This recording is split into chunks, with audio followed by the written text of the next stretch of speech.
Hello, my dears.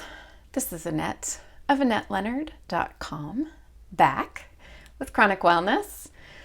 And we are more than a year and a month into what started as the lockdown, the shutting of things at the onset of the novel coronavirus last year, 2020, March.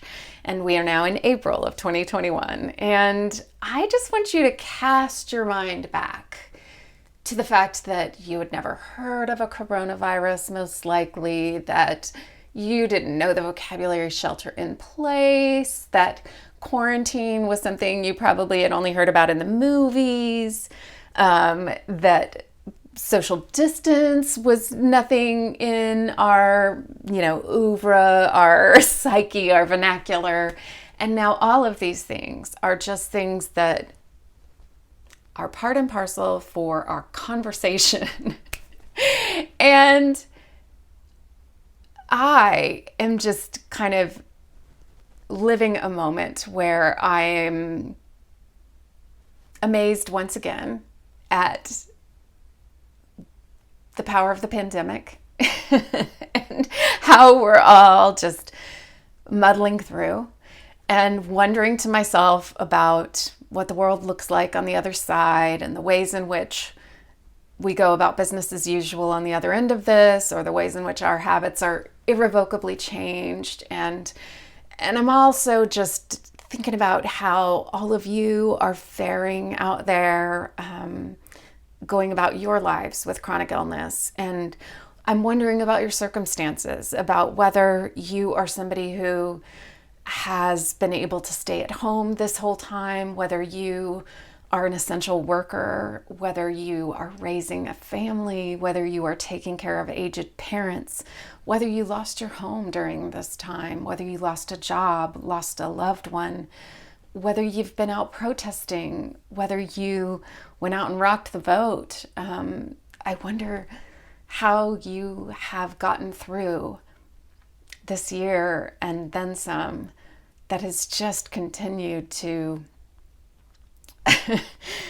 take our breath away, right? I mean, I heard somebody say the other day that, in reference to the hits just keep on coming, that 2021 is still just hey, hold my beer, I got more to show you. And I just laughed thinking, whew, it just kind of burns behind my eyes, like the tears are just stinging, trying to come, because there's so much hardship, there's so much grief, there's so much to hold. And I am one of the people that holds things. And if you are home watching this, I'm guessing you might be too. So this is just to say,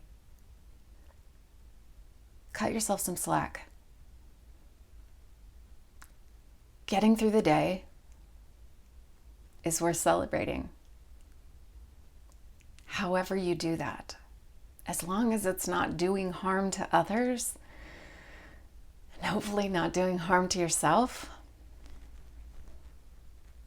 Right now, muddling through is sometimes the best we can do.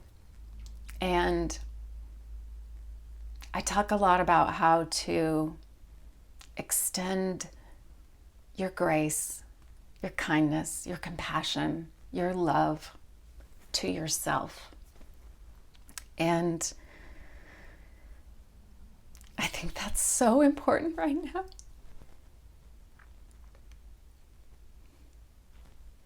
I think that's so important right now. And if you're sitting there thinking that other people are deserving of your kindness, your goodness, your mercy, your love, but you're somehow exempt from that equation, I want to just pull you up by the short hairs right now and remind you that that's not true.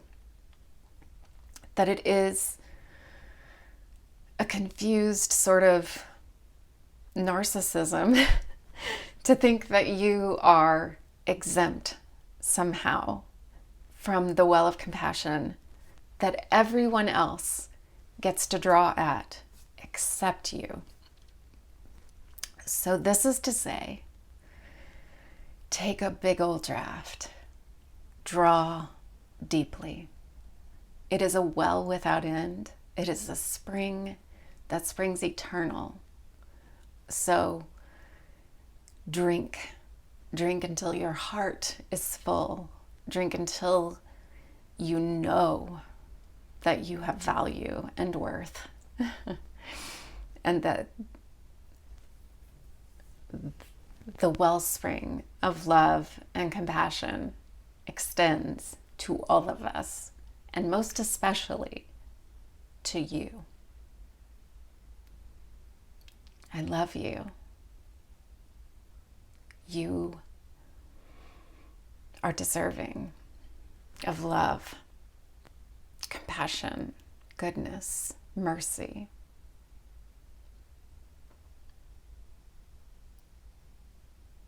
Be well.